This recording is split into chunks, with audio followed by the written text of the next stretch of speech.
when we started, just look at my statistics here, they go to 2003, but this is an ongoing one. I just didn't get enough time to go back and see what it is right now, but you could see the trend. In 1983, imagine, picture yourself in 1983. Sappi, who is Sappi? It's a white-owned company. You go to these communities, you say to them, you know what, you've got the land. I'm going to give you free seedlings. I'm going to give you the money to nurture these trees until they are harvested. I'm going to guarantee you the market. I'm going to have officers here who are going to give you the technical expertise. At the end of the rotation, I will sell to you at the market price, and then I will deduct the loan. I'm not going to charge you any interest. And I'm sure everyone looked around and said, there's another white man's gimmick now. They have come to take our land. And definitely it didn't take off that well. Fortunately, there were some women. You'll see later on when I didn't do anything.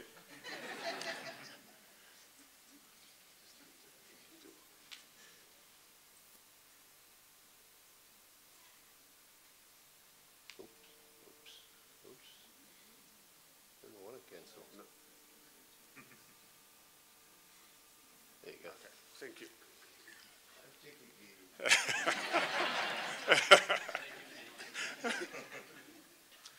Fortunately, at 1983, I think most of the time when you want to introduce some new things and all that, that's why when you look at the fashion trends, the women would be the leaders.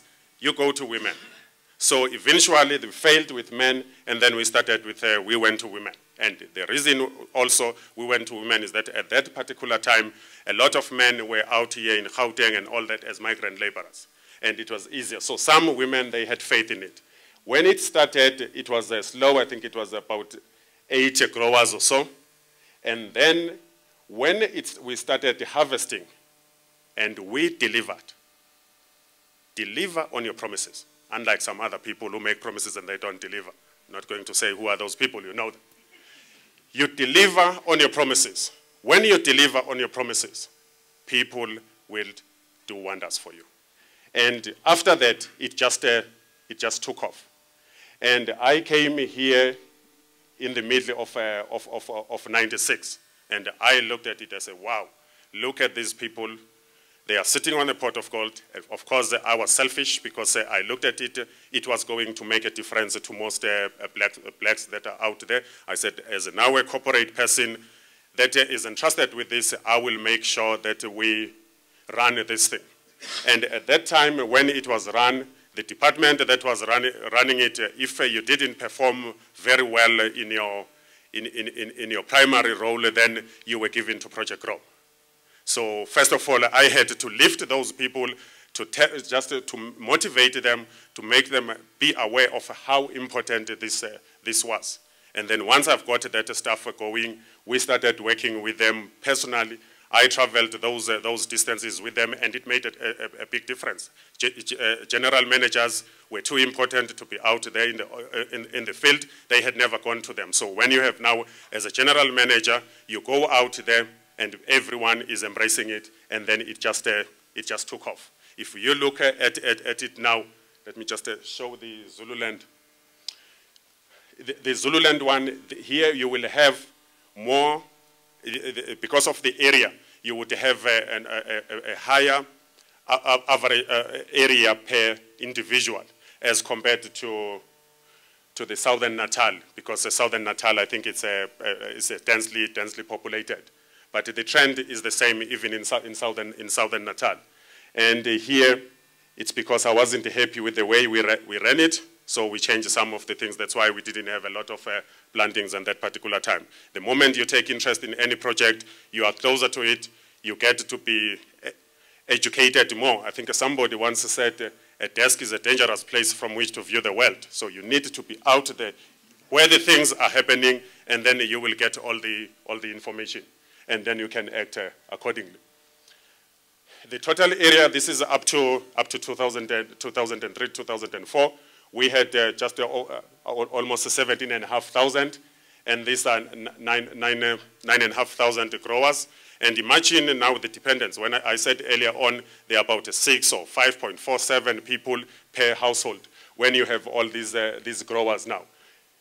The total loan investment, because we recoup some money every time we harvest, at the time it was 25 million, and then the total seedlings investment, these are given free of charge, but we charge them 11 million.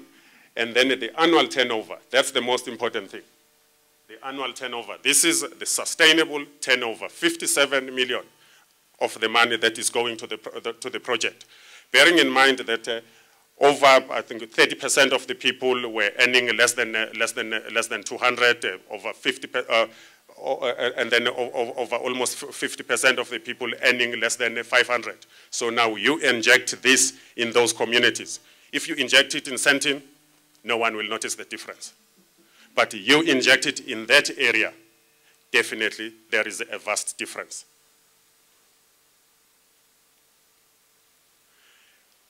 Just the chart is showing you the breakdown. If you as a grower, other than going for argument's sake to the tribal authority and getting the permission to occupy, and then conducting Sappi and signing the contract, and you become the big boss, you do absolutely nothing.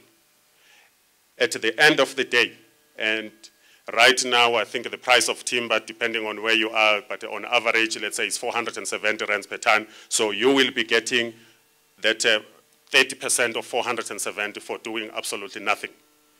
If, however, you are a hard worker, all this, the work that needed to be done there was done by you, by you and your neighbors and all that, so you didn't take that money to employ to contract it out, then you would get 50%.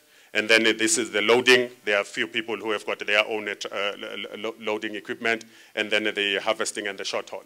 The transport loading and then the harvesting and the short haul. But if you didn't have the infrastructure, you were not, you didn't have the cars and all that, but you work hard on your plantations. At the end of it, you will get 50%. And for somebody like me who is in forest, I used to, before that, I used to think that 7 or 8 years was a long time. 7 or 8 years is not a long time, because also in the process you are getting something, you are generating a little bit. This is the 80% of the participants. They were women, which definitely, what they did, I remember meeting some of the philanthropists and saying, are the men not now spending the women's income? I said, I don't control what goes on in the bedroom. I only work out there in the field. What's the family affairs, they will sort that one out. And then the transfer of skills, we've got a lot of some transport, contracting, taxis, shops, anything. And of course, there are a lot of people, they educated their children. And then just as a secondary one, where the communities, whatever is left, they will provide fencing, building that is helping with the environment, because under normal circumstances, they will go for indigenous trees. I once took Dr. Frank Mdlalosa when he was the premier of KwaZulu-Natal. I took him to some of the projects. We visited an elderly man. I think he was about 70, plus minus 70 years old. And then the premier asked him, I was the one that is speaking Zulu. Fortunately, for the first time in most of the Sappi now engagements, the premier was speaking Zulu. So I had at least, even if the translation was, something was lost in the translation, it wasn't for the premier, he got it first hand. So he asked this guy, he was an elderly man, and say, how do you think, how much did you get from your first harvest? Because now you are telling me you are going for you are going for your second, no, you was going for the third one, because he had planted everything into clones. Clones, for all those people, because you might think clones now it's GMO. No. Clones is like going, taking rocker poker, and looking at those genes and selecting and breeding rocker poker to have those genes. So it's not in anything that is modified. It's taking that best individual. By the way, I didn't enjoy the game. I was in the stadium. It's taking those individual traits and then make them with the consistent, because they have got now a constant or similar same traits, and then you can make them. So this guy, you can make whatever you want at the end of the day. And this guy who was he said now, and the premier asked him, how much did you get? And he looked at the premier, and he answered in Zulu. Unfortunately, I'm not going to speak Zulu because you will miss it. So if something is lost in translation, forgive me. He said, well, just because you are the premier, you think now you have got the right to ask about the man's wealth. And then the premier was, and then he said, I will just give you an indication of what I did with the money. Said, I built a house, I bought that car, and then I put some, or I bought some cattle, and then I put some under the pillow. Putting the money under the pillow, it's saving it. And then he said, now, we had taken a helicopter going to him. And he said, for this now, I'm told that what you have planted here, it's clones, it's going to give you much more volume. How much do you think you are going to get? And he said, I think if I feel like I can afford to buy that helicopter. That was the best. Initially, I was going, because we were taking the premier to all our operations in KZN. We've got the mill at Tugela, another mill at Stanger, another mill down on the south coast. And I was just going to go, not to go to all these mills, because it was a mission to go back for me. But after that, the premier was just so interested in the project that everything else we said was irrelevant.